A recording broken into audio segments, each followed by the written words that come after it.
Video کو like کر کے آگے شیئر ضرور کر دینا۔ اس اعتبار سے بڑی اہمیتوں کا حامل ہے کہ اب آئندہ سال ماہ رمضان شریف کی یہ بہاریں ہمیں نصیب ہوگی یا نہیں ہوگی، اس کی کوئی گارنٹی نہیں ہے۔ اللہ نے ہم سب پر بے شمار بے پناہ احسان کیا کہ اللہ تبارک و تعالیٰ نے ہمیں مسلمان بنایا، مصطفیٰ جان رحمت صلی اللہ علیہ وآلہ وسلم کی امت میں پیدا کیا، اور پھر ماہ رمضان شریف جیسی نعمت ہمیں عطا کی۔ اس لیے کہ ہم سے پہلے جتنے انبیاء کرام آئے ان میں سے کسی نبی کو نہ سورہ فاتحہ دی گئی، نہ ان کی امت کو، اور نہ ہی ماہ رمضان شریف دیا گیا۔ ماہ رمضان شریف صرف اور صرف امت محمدیہ کو عطا کیا گیا۔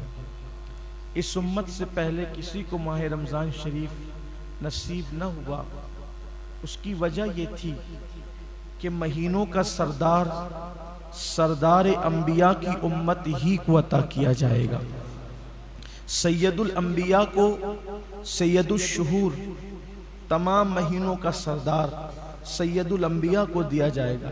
ساری امت کی سرداروں کو، یعنی جتنے انبیاء تھے سب انبیاء کے سرداروں میں مصطفیٰ جان رحمت ہے، اور جتنی امتیں تھیں ان تمام امتوں کی سردار امت محمدیہ ہے۔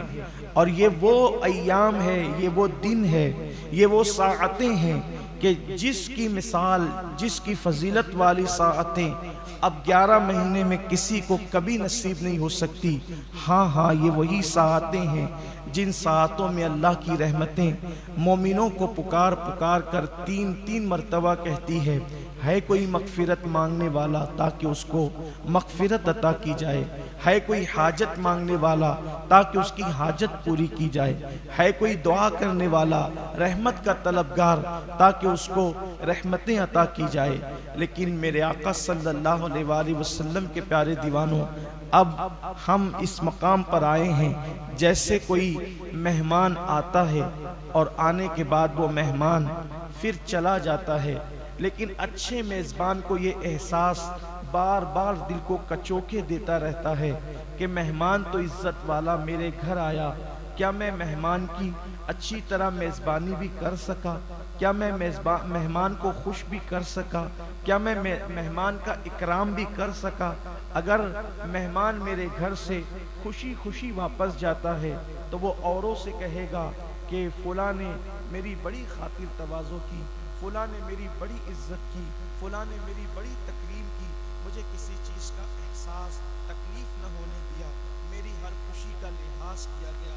مہمان ہر طریقے سے ہر جگہ کہتے ہوئے جاتا ہے، اور اگر اس کی تکریم نہ کی جائے، اس کی عزت نہ کی جائے، اس کا لحاظ نہ کیا جائے تو مہمان یہ کہتے ہوئے جاتا ہے، ہائے افسوس اس بدبخت کو نہ میری اہمیت کا پتہ تھا، نہ میری عزت کا پتہ تھا، نہ میرے وقار کا پتہ تھا، کچھ بھی اس کو نہ معلوم تھا، اور اس نے تو مجھے پوچھا تک نہیں، میری خاطر تواضع تک نہ کی۔ مسلمانوں، ایسے ہی جیسے کوئی مہمان آتا ہے، ماہ رمضان شریف بھی یہ ایک مہینہ ہمارے پاس بحیثیت مہمان آیا۔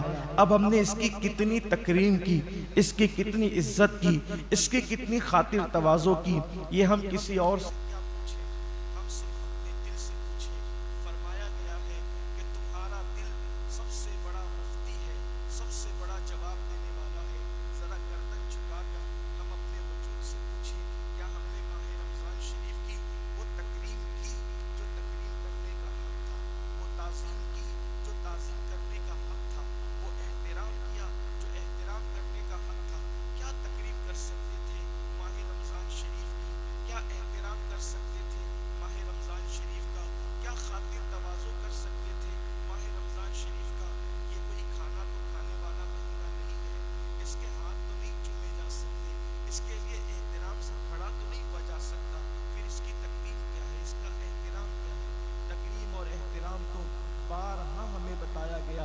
اس مہینے کی تکریم یہ ہے کہ گناہوں کو چھوڑ دیا جائے۔ کیا ہم نے گناہ چھوڑے بھی ہیں؟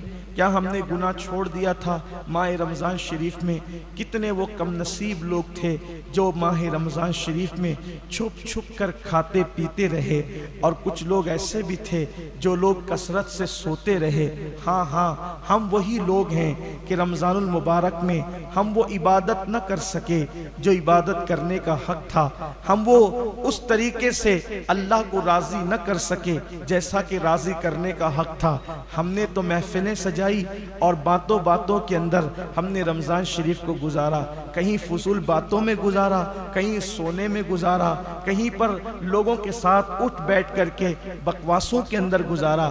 اب مجھے بتائیں، یہ رمضان شریف جائے گا اور ضرور جائے گا، چند دن میں چلا جائے گا، لیکن یہ جہاں سے آیا تھا وہاں جائے گا۔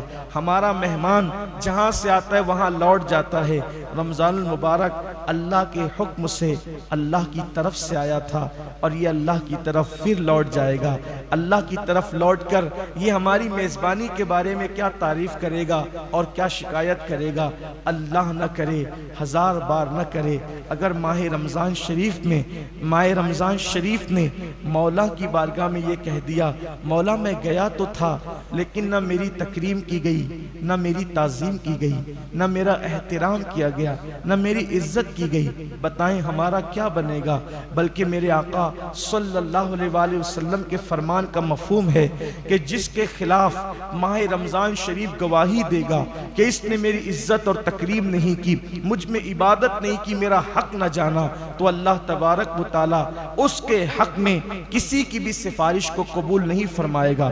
جس کی شکایت رمضان المبارک کرے گا، اللہ تبارک و تعالی، اللہ اکبر، اس شخص کے حق میں کسی کی سفارش کو قبول نہیں فرمائے گا۔ اور کہاں جائے گا؟ جس کی مخالفت میں ماہ رمضان المبارک کھڑا ہو، جس کی مخالفت میں اللہ کا قرآن کھڑا ہو، پھر اس کے لیے جو ہے وہ رحمت کے دروازے بند کیے جاتے ہیں۔ ہاں مسلمانوں، یہ وہی تو مہینہ ہے جس میں رحمتوں کے دروازے کھل دیے جاتے ہیں، یہ وہی تو مہینہ ہے جس کے لیے جنت کے بالا خانوں کو سجایا جاتا ہے، یہ وہی تو مہینہ ہے جس میں روزہ رکھنے والوں کے لیے قرآن بہشت یوں دعا کرتی ہے کہ اللہ مجھے ان کا شوہر بنا جو رمضان المبارک کے اندر پیاسے رہتے ہیں اور تیری عبادت کرتے ہیں۔